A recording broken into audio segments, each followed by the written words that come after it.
राजस्थान का कुलधरा गांव न केवल भारत का बल्कि दुनिया के भी सबसे भूतिया गांवों में से एक है। 200 साल के बाद भी ये गांव आज तक फिर से बस नहीं पाया है। इस लेख के जरिए उस कहानी के बारे में जहां 5000 लोगों ने गांव को रातों रात में खाली कर दिया था। भारत ही नहीं, अगर हम बात करें दुनिया की सबसे भूतिया जगह की, तो कुलधरा का नाम सबसे ऊपर आता है। राजस्थान के जैसलमेर से 14 किमी दूर मौजूद कुलधरा गांव, जो पिछले 200 सालों से वीरान पड़ी डिढ़ा हुआ है, भूतिया जगहों में आता है। ऐसा माना जाता है कि इस गांव को साल 1300 में पालीवाल ब्राह्मण समाज ने सरस्वती नदी के किनारे इस गांव को बसाया था। किसी समय इस गांव में काफी चहल पहल रहा करती थी, लेकिन आज ऐसी स्थिति है कि यहां कोई इंसान भटकने से भी डरता है और 200 सालों से इस जगह पर फिर से बसावट नहीं हुई है। चलिए आपको इस गांव की कुछ दिलचस्प बातें बताते हैं। कुलधरा गांव मूल रूप से ब्राह्मणों द्वारा बसाया गया था, जो पाली क्षेत्र से जैसलमेर चले गए थे और कुलधरा गांव में बस गए थे। इस गांव की पुस्तकों और साहित्यिक वृत्तांतों में कहा जाता है कि पाली के एक ब्राह्मण कधान ने सबसे पहले इस जगह पर अपना घर बनाया था और साथ में एक तालाब भी खोदा था, जिसका नाम उसने उधनसर रखा था।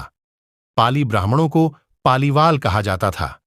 लोकप्रिय मिथक के अनुसार 1800 के दशक में गांव मंत्री सलीम सिंह के अधीन एक जागीर या राज्य हुआ करता था, जो कर इकट्ठा करके लोगों के साथ विश्वासघात किया करता था।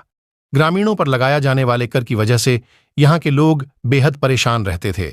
ऐसा कहा जाता है कि सलीम सिंह को ग्राम प्रधान की बेटी पसंद आ गई और गांव वालों को इस पर धमकी दे डाली कि अगर उन्होंने इस बात की विरोध करने की कोशिश की या रास्ते में आए तो वह और कर वसूल करने लगेगा।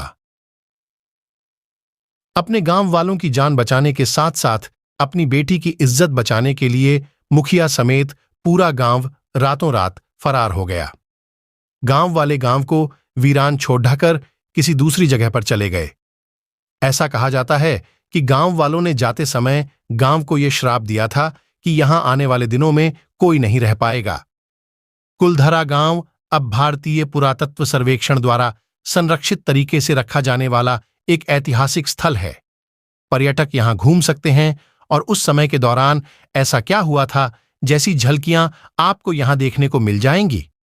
कुलधरा क्षेत्र एक विशाल क्षेत्र में फैला हुआ है, जिसमें लगभग 85 छोटी बस्तियां शामिल हैं। गांवों की सभी झोपड़ियां टूट चुकी हैं और खंडहर हो चुकी हैं। यहां एक देवी मंदिर भी है, जो अब वो भी खंडहर हो चुका है।